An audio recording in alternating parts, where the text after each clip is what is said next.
विश्वामित्र का आगमन। विश्वामित्र का आगमन।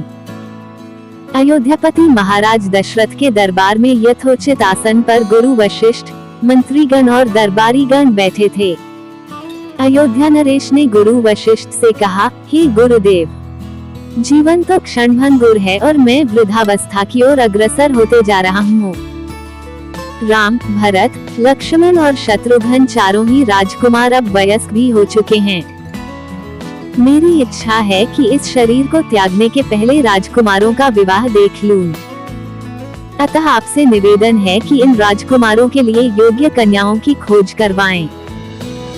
महाराज दशरथ की बात पूरी होते ही द्वारपाल ने ऋषि विश्वामित्र के आगमन की सूचना दी। स्वयं राजा दशरथ ने द्वार तक जाकर विश्वामित्र की अभ्यर्थना की और आदर पूर्वक उन्हें दरबार के अंदर ले आए तथा गुरु वशिष्ठ के पास ही आसन देकर उनका यथोचित सत्कार किया।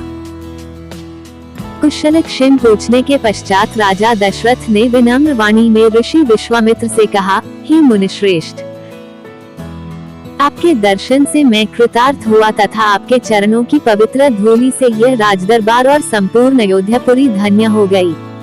अब कृपा करके आप अपने आने का प्रयोजन बताइए।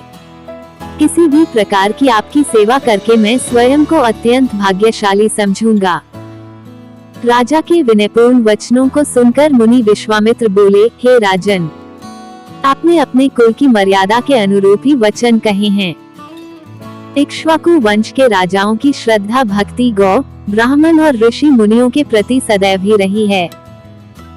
मैं आपके पास एक विशेष प्रयोजन से आया हूँ।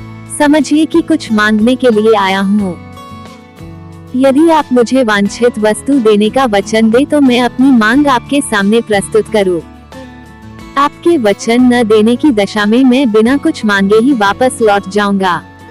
महाराज दशरथ ने कहा, हे ब्रह्मर्षि, आप निसंकोच अपनी मांग रखें। संपूर्ण विश्व जानता है कि रघुकुल के राजाओं का वचन ही उनकी प्रतिज्ञा होती है। आप मांग तो मैं अपना शीश काट कर भी आपके चरणों में रख सकता हूँ। उनके इन वचनों से आश्वस्त ऋषि विश्वामित्र बोले, राजन, मैं अपने आश्रम में एक यज्ञ कर रहा हूँ। इस यज्ञ के पूर्णाहुति के समय मारीच और सुबाहु नाम के दो राक्षस आकर रक्त, मांस आदि अपवित्र वस्तुएं यज्ञ वेदी में फेंक देते हैं। इस प्रकार यज्ञ पूर्ण नहीं हो पाता। ऐसा वे अनेक बार कर चुके हैं। मैं उन्हें अपने तेज से श्राप देकर नष्ट भी नहीं कर सकता, क्योंकि यज्ञ करते समय क्रोध करना वर्जित है। मैं जानता हूँ कि आप मर्यादा का पालन करने वाले ऋषि मुनियों के हितैषी एवं प्रजावत्सल राजा हैं। मैं आपसे आपके ज्येष्ठ पुत्र राम को मांगने के लिए आया हूँ, ताकि वो मेरे साथ जाकर राक्षसों से मेरे यज्ञ की रक्षा कर सके और मेरा यज्ञानुष्ठान निर्विघ्न पूरा हो सके। मुझे पता है कि राम आसानी के साथ उन दोनों का संहार कर सकते हैं। अतः केवल 10 दिनों के लिए राम को मुझे दे दीजिए। कार्य पूर्ण होते ही मैं उन्हें सकुशल आपके पास वापस पहुंचा दूंगा। विश्वामित्र की बात सुनकर राजा दशरथ को अत्यंत विषाद हुआ। ऐसा लगने लगा कि अभी वे मूर्छित हो जाएंगे। फिर स्वयं को संभालकर उन्होंने कहा, मुनिव, राम अभी बालक है। राक्षसों का सामना करना उसके लिए संभव नहीं होगा। आपके यज्ञ की रक्षा करने के लिए मैं स्वयं ही जाने को तैयार हूँ। विश्वामित्र बोले, राजन, आप तनिक भी संदेह न करें कि राम उनका सामना नहीं कर सकते। मैंने अपने योग बल से उनकी शक्तियों का अनुमान लगा लिया है। आप निश्चिंत होकर राम को मेरे साथ भेज दीजिए। इस पर राजा दशरथ ने उत्तर दिया, हे मुनिश्रेष्ठ, राम ने अभी तक किसी राक्षस के माया प्रपंचों को नहीं देखा है और उसे इस प्रकार के युद्ध का अनुभव भी नहीं है। जब से उसने जन्म लिया है, मैंने उसे अपनी आंखों के सामने से कभी ओझल भी होने नहीं दिया है। उसके वियोग से मेरे प्राण निकल जाएंगे। आपसे विनय है कि कृपा करके मुझे ससैन्य चलने की आज्ञा दें। पुत्र मोह से ग्रसित होकर राजा दशरथ को अपनी प्रतिज्ञा से विचलित होते देख ऋषि विश्वामित्र आवेश में आ गए। उन्होंने कहा, राजन, मैं नहीं जानता था कि रघुकुल में अब प्रतिज्ञा पालन करने की परंपरा समाप्त हो गई है। यदि जानता होता तो मैं कदापि नहीं आता। लो, मैं अब चला जाता हूँ।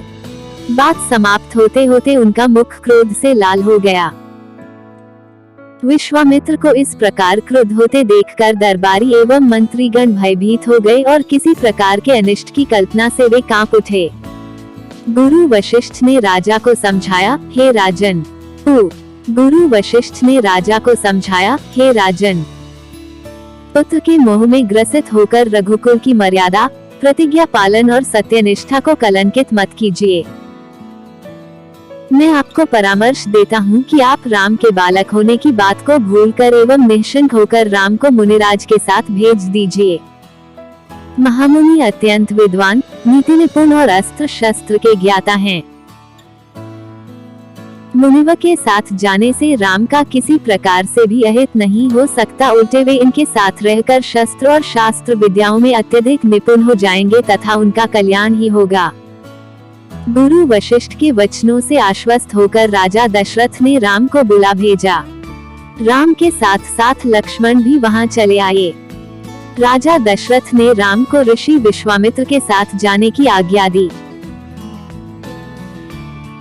पिता की आज्ञा शिरोधार्य करके राम के मुनिव के साथ जाने के लिए तैयार हो जाने पर लक्ष्मण ने भी ऋषि विश्वामित्र से साथ चलने के लिए प्रार्थना की और अपने पिता से भी राम के साथ जाने के लिए अनुमति मांगी।